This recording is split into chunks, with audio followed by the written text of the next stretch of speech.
Okey, jadi hari ni kita nak sambung tajuk elektromagnet kita. Hari tu kita belajar apa?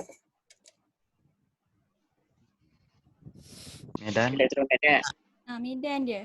Medan elektromagnet kan? Apa takrifan untuk medan elektromagnet? Kawasan di sekitar satu magnet atau satu konduktör yang membawa arus di mana daya magnet akan bertindak pada satu bahan magnet. Yang tu macam baca Dia kawasan di mana yang tu. suatu bahan magnet akan mengalami daya magnet kan? Kamu bagi tahu pendek macam tu pun tak apa. Okey, jadi hari ni kita nak belajar pasal elektromagnet kita yang sebenar lah. Okay, jadi kita nak fokus pada faktor-faktor yang pengaruhi kekuatan suatu elektromagnet dengan aplikasi elektromagnet dalam kehidupan. Kamu cikgu punya suara jelas tak?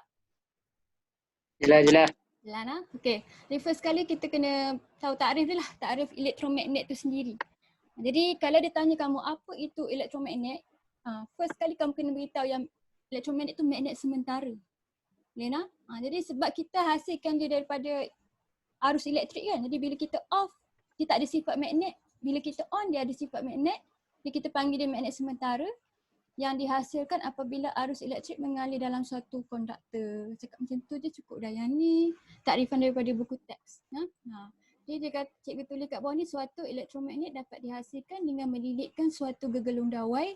Jadi hari tu kita dah tengok dah kan, kita punya medan untuk dawai kita yang paling kuat sekali bila kita lilitkan dia dalam bentuk solenoid. Tapi kalau kata dia solenoid semata-mata, tak cukup untuk kita guna dia sebagai magnet. Faham? Jadi kalau kata yang sebenar-benarnya elektromagnet tu, kita kena ada satu teras besi dalam dia. Jadi teras besi ni kita bagi dia daripada bahan yang special, kita panggil dia teras besi lembut. Jadi kamu tengok gambar. Ni siapa? Jadi kamu tengok gambar yang cikgu lukis ni. Bukan cikgu lukis pun, yang cikgu paste ni. Jadi yang ni kita punya solenoid, jadi dia ada arus mengalir kat dia. Jadi bila arus mengalir kat dia, dia akan menyebabkan teras besi kat dalam ni dimagnetkan. Boleh? Jadi teras besi dalam ni yang akan jadi kita punya elektromagnet tu. Jadi kalau kita tak boboh teras besi, kita punya tengah ni udara lah. Jadi kamu tengok gambar antara kalau dia punya tengah tu udara dengan tengah tu teras besi, apa beza dia? Besi lagi kuat. Bila ada besi, kekuatan magnet yang kita hasilkan tu banyak-banyak kali ganda banding dengan kita tak ada besi kat dalam dia. Boleh? Jadi besi ni dia akan menyebabkan kamu punya garis-garis medan ni menumpu. Jadi dia tulis bahasa Inggeris kan. Jadi ada dua benda yang persoalan yang patutnya kamu fikirlah. Kenapa kita perlu pakai dawai yang ditebat dan kenapa teras besi tu kita guna teras besi yang lembut. Jadi apa maksud lembut kat sini? Sebenarnya lembut tu maksudnya besi tu ferrum kan, kamu tahu kan? Jadi besi ni dia memang bahan magnet. Bahan magnet tu maknanya dia tertarik kepada magnet bar lah kan, dia bahan magnet. Jadi bila lalu arus kat dia akan jadi magnet. Tapi kalau kita kata dia besi lembut tu maknanya besi yang kita dah special, kita dah panaskan dia, kita dah ubah dia supaya dia mudah untuk dimagnet dengan dinyah magnet. Faham? Jadi bila dia jadi teras besi lembut ni, dia lebih special daripada besi biasa. Dia senang dimagnetkan dengan dia senang dinyah magnet. Dinyah magnet tu maksud apa? Tidak dimagnet. Dia hilang sifat magnet dia. Lepas tu dawai yang kita lilitkan kat kita punya elektromagnet ni, kita pakai dawai yang ditebat. Maknanya kita balutkan dia dengan satu insulator. Potong. Ditebat tu maksudnya kita salutkan dia. Dia bukan dawai besi kuprum yang botak saja. Kita balutkan dia dengan satu penebat. Jadi tujuan kita balutkan dia sebab bila kita nak lilit kita punya teras besi ni, kita akan lilit dia padat-padat kan. Jadi kalau kata dia rapat antara satu sama lain, kamu punya lilitan ni, dia akan bocor arus dia antara lilitan ni dengan lilitan ni. Sebab tu kita ada penebat kat keliling dia supaya kita punya arus tu dia pusing kita punya teras besi tu, dia tak bocor kat bila dia bersentuhan antara kawan-kawan dia ni. Faham tak? Cikgu nak explain ni tak keluar perkataan cikgu. Okay? Jadi kadang-kadang dia akan tanya kamu lah teras besi tu kita pakai apa, dawai tu penebat macam mana. Alright. Jadi kalau kata kat lab kamu boleh buat sendiri ni, besi ni kamu boleh pakai paku. Kan paku yang panjang tu, paku kan selalu besi kan. Lepas tu kita lilit dengan kita punya copper wire. Jadi sebab kamu tak boleh buat, cikgu tunjuk kamu gambar yang pelajar-pelajar tahun lepas. Pelajar-pelajar yang boleh buat. Ni gambar Oh, kamu punya abang-abang. Ha? Boleh. Gambar dia Boleh. buat Relax. buat eksperimen elektromagnet kan. Jadi kamu nampak tak elektromagnet dia orang kuat ke lemah tu? Kuat. Kuat. Kamu tengok cikgu Kuat, punya, kuat. Ha. cikgu punya pin tu semua melekat kat dia kan. Cikgu sambung ni pada cikgu punya transformer cikgu. Sambung pada transformer. Jadi kita dapat elektromagnet nampak senang je. Kita ada teras besi, kita lilit je kita punya dawai copper tu, lilit banyak-banyak. Nanti kita akan dapat kita punya elektromagnet tu bila kita on kan switch. Jadi patutnya kamu boleh teka apakah faktor-faktor yang mempengaruhi kekuatan elektromagnet kamu. Apa faktor? Bagi cikgu Arus. sampel. Jangan sebut arus, sebut spesifik je. Macam ni kita nak spesifik kan? Spesifik senang. Spesifik macam mana? Kekuatan arus. Kekuatan arus. Kekuatan arus lagi? Lagi? Pergi cikgu yang lain ke? Voltan. Bilangan? Dengan voltan. Voltan tak? Yang ni arus saja. Boleh? Kalau kita kata arus tu maksudnya yang tu yang penting kan, arus tu kadar pengaliran cas tu kan? Jenis logam dia. Jenis Jenis logam. tak. Kan, Lain. Jadi suara kamu tak clear lah sebab lain cikgu ke sebab lain kamu. Lagi yang lain? Bilangan cas. Tak lagi. Kamu tengok ni kita punya elektromagnet ni, dia terdiri daripada teras besi yang kita lilit kan. Jadi Teras besi lembut. jadi teras tu kita kena pakai teras besi lembut, jenis teras besi dia. Okey, kalau ada tanya Jenis kamu, teras besi. kamu kena bagi teras besi lembut. Lagi? Kalau daripada gambar ni apa lagi? Dawai tu Lilit tu. panjang. Yang lilit tu. Banyak kali tu. Yang lilit ni macam mana kita nak explain dia? Bilangan lilitan. Bilangan Lilitan lilitan. berganda. Bilangan Oh. lilitan apa? Gegeluk. Dawai. Ataupun bilangan Lilitan. lilitan solenoid. Okey, satu lagi. Solenoid. Satu lagi. Kamu pernah tengok magnet tak? Dia ada banyak bentuk tak? Banyak. Banyak tu. Magnet Bentuk yang mana? Magnet yang mana yang paling kuat? Bentuk yang macam mana? U. Betul. Jadi kalau teras besi tu pun kita boleh guna teras besi yang bentuk U. Boleh? Dia punya teras besi lembut tu bentuk dia bentuk U. Sebab apa bentuk U lebih kuat? Bentuk teras besi kamu. Sebab apa? Sebab medan dia besar. Pakai hujung. Rapat. Betul. Hujung ke Hakim hujung. punya ada kaitan dengan hujung. Apa Amir kata rapat hujung ke hujung? Ubah sikit ayat kamu tu. Yang paling kuat bentuk U. Ubah sikit ayat kamu. Kutub yang berlainan berdekatan. Betul. Okey, jadi ada ni betul. Jadi kalau kutub dengan selatan dengan utara tu makin rapat, kita akan dapat elektromagnet yang lagi kuat. Boleh? Kuat. Bentuk U, bentuk horseshoe. Okey, sebab dia punya kutub utara dengan selatan lebih kuat. Lebih dekat. Utara.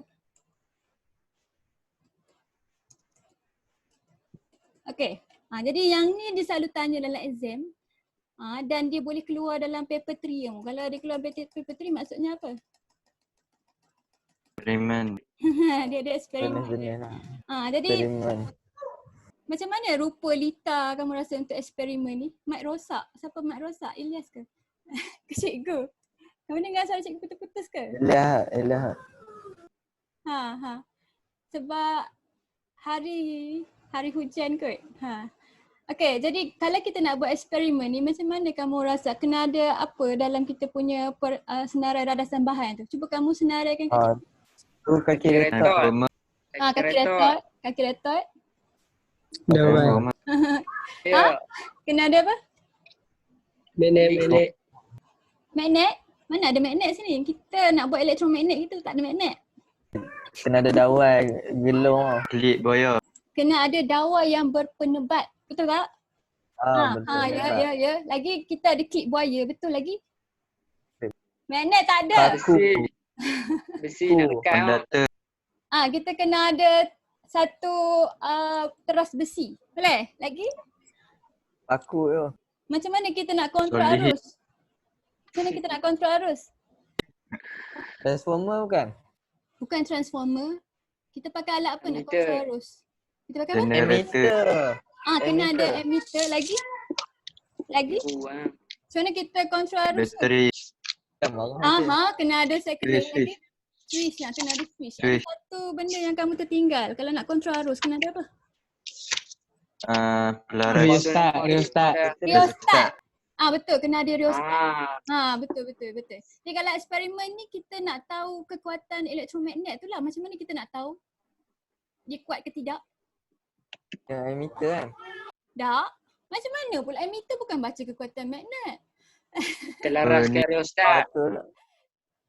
Kita laraskan rheostat untuk kontrol arus. Jadi salah satu eksperimen tu kita akan kontrol arus dia. Tapi macam mana kita tahu kita punya elektromagnet tu makin kuat ke makin lemah? Lekat Tengok paku. tengok besi yang lekat tau. Sedap. Tengok yang lekat. Kita kena bilang berapa pin ataupun berapa paperclip yang lekat pada dia. Faham? Jadi eksperimen tu untuk kita Sudah. tengok kekuatan kita punya magnet tu kita kena tengok berapa banyak pin lekat kat dia. Kalau macam ni kuat lah. Faham? Jadi Banyak. kita tengok eksperimen ni dibagi dua jenis. Cikgu rasa kalau elektromagnet ni banyak tahun dah keluar. Untuk tahun kamu ni mungkin keluar gelombang lah, tapi tak apa, kita belajar elektromagnet. Mana tahu sebab ada tahun berturut-turut dia keluar elektromagnet. Jadi yang ni eksperimen mengkaji hubungan antara kekuatan elektromagnet dengan arus. Semakin bertambah arus semakin apa? Kita tambah kekuatan elektromagnet. Semakin bertambah Makin bertambah kekuatan elektromagnet. Okay. Lepas tu yang sebelah sini dia boleh juga buat eksperimen yang sama tapi kita ubah bilangan lilitan. Jadi kalau kita ubah bilangan lilitan, kita akan malarkan faktor-faktor lain lah. Faham tak? Jadi untuk kes yang bilangan lilitan ni kita akan malarkan arus yang kita bagi kat dia. Jadi inference kalau kata yang cikgu bincang kamu, cikgu nak kamu siapkan yang ni sendiri boleh tak yang sebelah kanan ni? Boleh. Ya, jadi kita tengok yang eksperimen yang sebelah sini je. Tak, cikgu rasa cikgu ni komputer pun dah slow. Okay, kita insert dulu. Okay, jadi inference. Kalau inference ingatlah kita kena pakai perkataan bergantung kepada. Boleh? Jadi kita dah tahu dah, kita tengah buat eksperimen. Kalau eksperimen paper 3 dia akan bagi kamu situasi kan. Jadi kalau kata situasi tu kamu kena baca ayat-ayat dia tu, lepas tu kamu kena fahamkan untuk tengok apa yang berubah. Jadi yang berubah tu kamu tulis dalam bentuk inference, yang ini bergantung pada ini. Untuk kes yang ni kekuatan elektromagnet bergantung kepada magnitude arus elektrik. Jadi kalau yang satu lagi ni kamu tulis inference macam mana? Nampak tak? Kekuatan elektromagnet bergantung kepada bilangan lilitan sebenar. Macam tu je ayat untuk inference. Nampak tak? Dia tak ada bagi maklumat apa sangat. Kamu hanya observe yang satu parameter ni Berkaitan je lah. berkaitan dengan satu lagi parameter. Macam tu saja. Lepas tu kita pergi lab, kita buat hipotesis. Hipotesis tu yang kita pakai semakin tu ataupun apabila jika maka tu kan baru kita kaitkan kalau dia ni bertambah apa jadi dengan seorang lagi tu. Jadi yang tu yang kamu pakai ayat yang lebih spesifik ni, semakin bertambah kamu punya arus, semakin bertambah kamu punya kekuatan elektromagnet, ataupun ayat macam buku ni bagi pun boleh kekuatan elektromagnet. Dia tulis dalam kurungan sebab kita tak nampak kekuatan elektromagnet tu, kita tak ada meter untuk dia kan. Jadi kita kena guna kita punya, kita kena kira bilangan paku yang terlekat pada elektromagnet tu untuk kita tengok kekuatan elektromagnet tu. Jadi dia kata kekuatan elektromagnet dalam kurungan berdasarkan bilangan paku yang terlekat kepada elektromagnet bertambah apabila arus elektrik bertambah. Jadi untuk hipotesis kamu dah cakap Tapi dah. yang tu tak perlu pun tak apa kan juga. Apa yang tak perlu? Yang dia dalam kurungan ni? Tak apa, tapi masa kamu tulis prosedur tu kamu kena cakap lah, kamu bilang paku yang terlekat tu, betul tak? Yang masa dalam prosedur kamu kena tulis. Jadi tujuan pun sama, sebab tu bila kamu ada paper 3 kamu kena cam dulu pun boleh ubah apa yang dia tengah bincangkan dalam persoalan tu. Sebab atas 3 ni semua berdasarkan pemboleh ubah yang kamu pilih. Kalau kamu salah pilih pemboleh ubah, kamu akan hilang banyak markah kamu. Jadi tujuan untuk mengkaji hubungan antara kekuatan elektromagnet dengan arus. Kalau yang ni untuk mengkaji hubungan antara kekuatan elektromagnet dengan bilangan lilitan solenoid. Okey, jadi yang tu senang, lepas tujuan kita bagi pun boleh ubah. Okay, semua yang ni cikgu dah bagi dah jawapan. Cikgu rasa senang je. Jadi yang kita akan manipulate tu arus. Jadi macam mana kita manipulate arus tu dengan kita? Laraskan rheostat. Kita akan laruskan rheostat dan kalau kata untuk eksperimen paper 3 ni kamu mesti ada berapa nilai? 5 nilai. Kena ada 5 nilai yang berbeza untuk arus ni. Jadi yang kita ubah tu arus. Ingat kamu kena tulis kuantiti fizik kat sini. Kamu tak boleh tulis ammeter. Jadi kat dalam ruangan ni kena tulis kuantiti fizik arus. Okay, pun boleh ubah bergerak balas bilangan paku yang terlekat pada elektromagnet. Yang ni kalau kata kamu masih lagi tulis kekuatan elektromagnet, cikgu rasa dalam exam diterima lagi. Tapi dalam kepala otak tu dah kena tahu dah lah apa benda yang kamu kaji untuk dapat kekuatan elektromagnet tu. Okay, jadi yang kita malahkan tu apa-apa faktor lain yang boleh ubah kekuatan elektromagnet kita tu, kan? Jadi kalau kita ubah arus, kita malahkan bilangan lilitan solenoid tu dengan jenis teras yang kita pilih tu. Tak boleh tukar daripada teras besi pada teras kuprum ke, kita kena malahkan yang faktor lain tu. Yang ni bagi satu pun cukup lah selalunya. Yang kamu ingat tu bilangan lilitan solenoid lah. Jadi kalau senarai dalam bahan tu untuk fizik dia campur semua sekali. Jadi kalau kata yang berkaitan dengan elektrik tu kamu tulis je apa yang kamu ingat dalam otak kamu. Kalau kamu tulis lebih tak apa. Tapi kalau ada yang kurang dia akan tolak markah. Tiap-tiap satu ni satu markah kan. Jadi yang kamu perlu adalah ammeter sebab kamu nak ukur arus. Wire penyambung semua ni kamu kena ingatlah sebab alat elektrik dia. Lepas tu kamu pakai teras besi lembut, solenoid, paku besi kecil dan bekas plastik. Jadi bekas plastik tu optional, yang ni optional sebab kamu letak kamu ni paku tu. Okay, ni kita tengok diagram dia. Okay, kalau kata eksperimen yang melibatkan wire-wire ni kamu kena lukis litar. Jadi kamu lukis litar dekat sebelah kamu punya, yang ni apa? Kamu punya elektromagnet lah ni. Jadi kamu lukis litar tu dalam bentuk simbol-simbol, dia tak payah tulis, saya lukis 3D. Yang litar kena lukis. Jadi litar dia sama untuk tiap-tiap eksperimen ni sebab yang ni kita ubah bilangan lilitan kan. Jadi maknanya yang ni je kita ubah. Tapi litar dia still sama. Maknanya semua ada rheostat, ada ammeter, ada twist, ada sel kering. Okay, yang ni kamu punya mangkuk plastik tu yang dia letak paku. Nampak tak dia ukur jarak H antara kamu punya elektromagnet dengan paku tu. Sebab kalau kata kamu ambil kamu ambil magnet tu lepas tu kamu tekan-tekan kat paku tu dia jadi tak adil lah. Kan? Jadi dia tunggu paku tu ditarik elektromagnet tu, dia tak force paku tu pada elektromagnet. Okay, jadi yang ni prosedur dia. Di prosedur ni kamu tulis yang paling ringkas yang kamu boleh. Macam cikgu ajar kamu. First kali kamu kata kamu susun kamu punya radas tambahan seperti yang ditunjukkan dalam radas kan. Dalam rajah. Lepas tu kamu boleh start terus eksperimen kamu. Kamu kena tulislah supaya bila orang tengok kamu punya eksperimen ni orang boleh faham macam mana nak jalankan eksperimen. Jadi switch dihidupkan. Dan rheostat dilaras supaya bacaan ammeter tu 0.1 ampere. Yang ni bacaan yang pertama kamu nak guna. Jadi kamu mesti tulis bacaan pertama tu. Masa kamu tulis ayat kat atas yang ni markah kamu yang pertama. Kita bagi markah kat sini.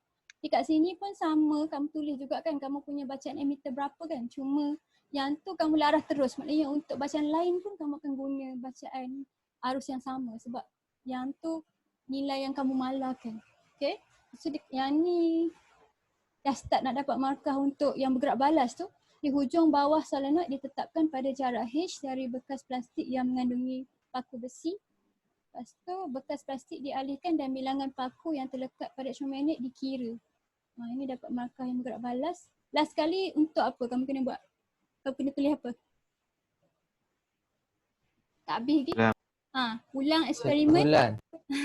Eksperimen diulang kan? Ulang eksperimen. Jadi eksperimen diulang dengan bacaan I yang lagi 4 tu. Jangan bubuh kurang. Kalau kamu bubuh kurang, kamu tak dapat markah yang penuh. Jadi dapat yang last. Yang ni 3 markah.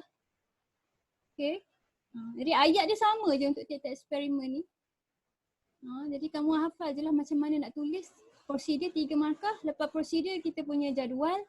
Jadual tu kamu kena isi yang kamu manipulasi kan. Jadi nilai manipulasi tadi yang arus tu 0.1, 0.2. Yang bergerak balas kamu tak payah isi. Yang kat sini, yang ni kamu tak isi pun tak apa. Kamu tulis simbol dengan unit. Simbol dengan unit saja. Jadi kalau atas tu kamu kena tulis lah simbol apa yang kamu pakai. Macam yang ni dia tulis kan. Bilangan paku yang terlekat tu dia dah tulis sebagai N. Kalau tidak kamu kena tulis penuh lah bilangan paku yang terlekat. Kalau kamu dah ada simbol, kamu tulis simbol dia. Jadi sebab yang ni bilangan dia tak ada unit lah. Dia N sahaja. Jadi lepas penjadualan data, kita buat apa? Graf. Kita analisis. Dia akan tulis bagaimana kamu analisis data tu kan. Jadi cara analisis data tu adalah dengan Plotkan graf. kamu plotkan graf. Jadi, kamu boleh lukis palang graf tu paksi Y dengan paksi X ya, ataupun kamu tulis, kamu plot graf bilangan paku besi terlekat melawan dengan arus. Kamu boleh tulis dalam bentuk ayat ataupun kamu lukis palang graf ni dengan kamu tulis simbol dengan unit dia kat paksi S dengan Y tu. Habislah kamu dapat berapa markah untuk soalan ni? 10. 12. 10 ke 12? 12 cikgu rasa 12 markah semua sekali. No? Jadi soalan elektromagnet ni senang. Jadi kalau keluar exam ni alhamdulillah lah. Kamu boleh jawab, kamu boleh dapat markah penuh. Okay, jadi yang ni eksperimen dia. Cikgu nak kamu habiskan yang belah kanan nanti kamu siapkan. Okay, jadi kita dah habis dah pasal eksperimen tu. Kita nak tengok aplikasi elektromagnet dia pula.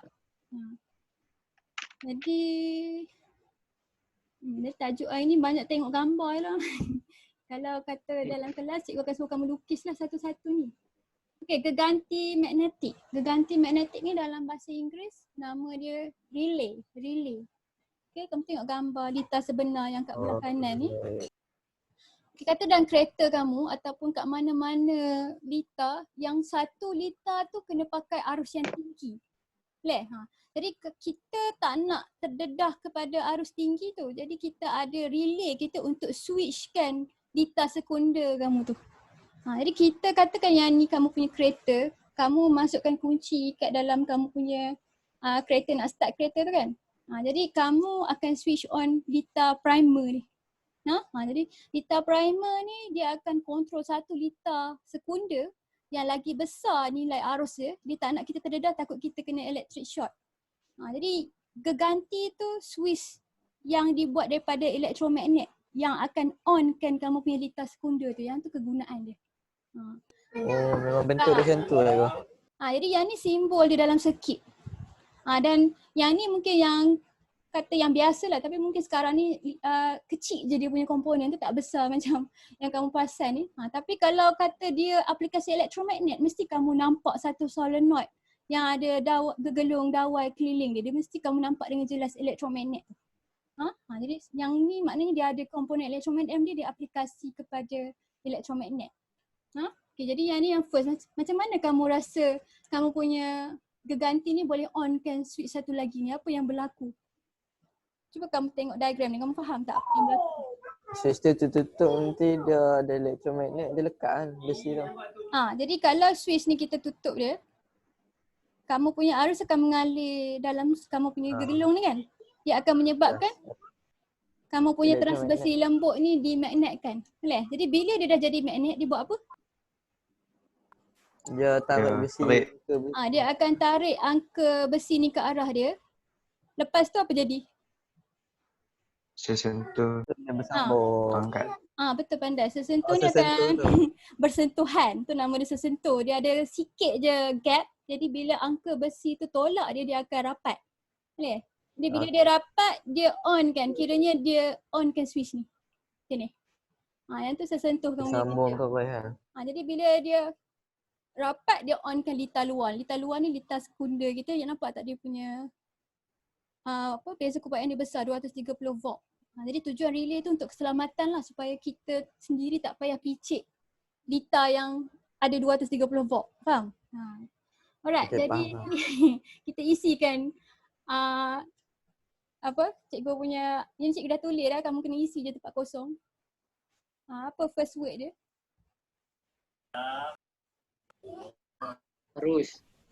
Arus lah, arus. Cikgu nak pakai pensel ke cikgu nak pakai tu?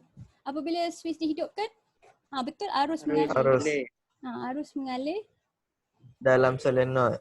Dalam solenoid boleh, solenoid boleh, Tak. gegelung boleh. Boleh? Solenoid tu bahasa Melayu solenoid juga ke? Kan kita panggil gegelung terus. Boleh lah, cik rasa saintifik juga word tu. Okay, jadi dia mengalir dalam solenoid menyebabkan Dimagnetkan. betul. Magnetkan. Dimagnetkan. Ni ayat dia kalau dia suruh kamu explain dalam paper 2. Alright, angka besi lembut akan Tarik. Menarik. Ditarik. ditarik oleh elektromagnet menyebabkan Sentuh menyentuh. Sentuh, bersentuh. sesentuh Bertemu. Terangkat dan bertemu. terangkat ke? Angkat. Bukan, dia Din. di apa? Oh, dia Sesentuh Dilekat. Bertemu. Temukan tu. ditemukan, ditolak. Ditolak Yang dan bersambung. bertemu. bertemu. Sesuai ke ayat kalau tulis bertemu situ dan tertutup. Bersentuhan. Bolehlah bersentuhan pun. Dan bersentuhan nama bersentuh.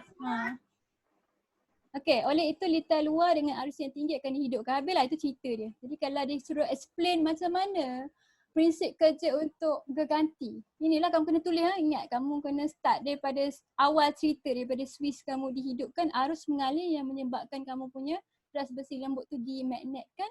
Lepas tu angka tu dibuat daripada besi, jadi dia akan ditarik oleh elektromagnet menyebabkan sesentuh kamu tu bersentuhan. Cakap macam tu pun boleh lah, tapi dia ditolak oleh angka tu kan. Sebab tu dia bersentuhan. Oleh itu kita dapat onkan litar kita yang sekunder ni. Yang ni primer tu yang litar kita yang input, yang sekunder ni litar kita yang output. Okay, yang ni yang first aplikasi dia. Faham tak? Faham. Faham kan? Senang je kan? Okay, kita tengok aplikasi kedua pula. Loceng elektrik. Yang ni loceng yang ada kat matri tu. Okay.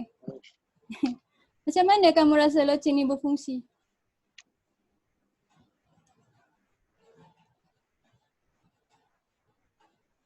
Macam mana dia berfungsi? Okay, yang ni Swiss ni kita kena buat apa ni? Nampak tak Swiss dia macam bentuk butang? Yang ni ada kat pejabat tu kan? Nanti Pakcik Azmi buat apa?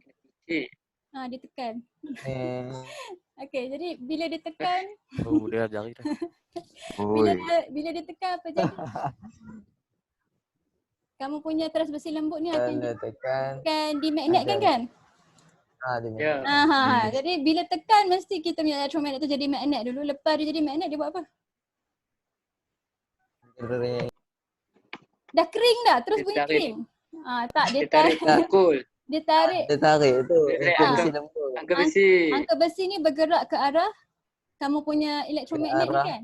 Dan sebab pemukulnya duduk kat angka besi ni, dia akan ketuk loceng tu. Tapi dia ketuk, dia baru ketuk sekali apa jadi kat sebelah sini? Dia matikan. Dia akan putuskan connection kat sini. Boleh? Jadi ni skru dia macam tempat, macam tadilah dia sesentuh juga. Jadi bila katakan punya angka ni tertarik, dia akan putuskan litar ni. Bila litar terputus apa jadi? Dia repeat lah. Bila litar terputus, kamu punya elektromagnet ni pun hilang sifat magnet dia. Jadi kamu punya angka besi ni akan balik pada tempat asal dia sentuh balik, dia ketuk balik sebab tu bunyi dia kering. Dia ulang. Sebab tu kamu punya pemukul tu ketuk dia banyak kali. Yang ni sama macam kamu punya ticker tape. Kan ingat tak kamu punya mesin ticker tape tu yang dia bergetar banyak kali tu? Kan dia pakai magnet kan? Sama lah. Jadi bila dia tarik, dia putus sini, magnet kamu nyah magnet, lepas tu dia repeat proses tu sebab tu bunyi dia sedap, bunyi dia kering, bukan bunyi dia macam gong. Faham? Jadi sebab dia ketuk banyak kali. Jadi kamu punya elektromagnet ni efisien lah sebab bila cabut je terus dia punya magnet ni hilang sifat magnet dia. Bila on je terus jadi magnet. Jadi benda tu berlaku laju. Alright, jadi kamu isi kamu punya tempat kosong ni.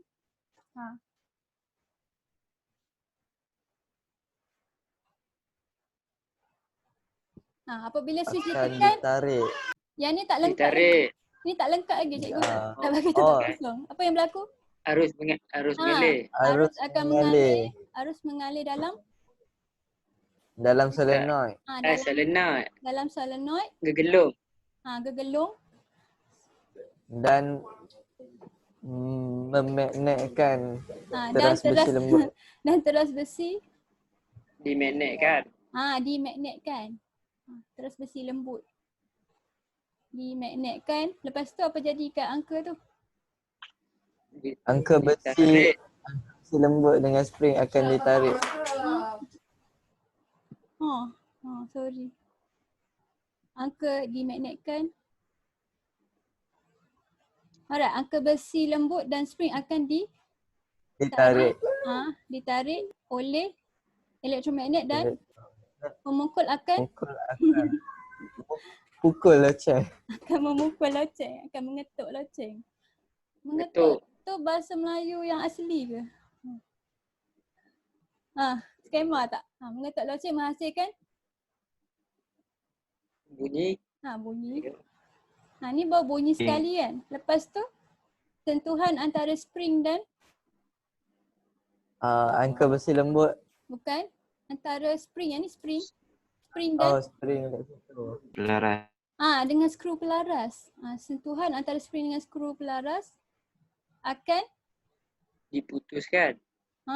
betul. Terputus. Menyebabkan litar pun terputus. Minyak magnet. Litar terputus. Litar pun terbuka pun boleh. Litar terbuka. Boleh? Terputus pun boleh. Litar terbuka lah. Litar terbuka. Litar terbuka tu maknanya litar tu dah tak complete. Faham tak? Litar tertutup tu maknanya litar tu bersambung. Litar terbuka tu maknanya litar tu dah tu lah. Dah disconnect lah. Faham? Okey, tiada arus mengalir dalam kegelung menyebabkan teras besi lembut hilang Sifat Kemagnetan. magnetik. kemagnetannya. Kenapa Syamel? Bukan. Nak jawab ke?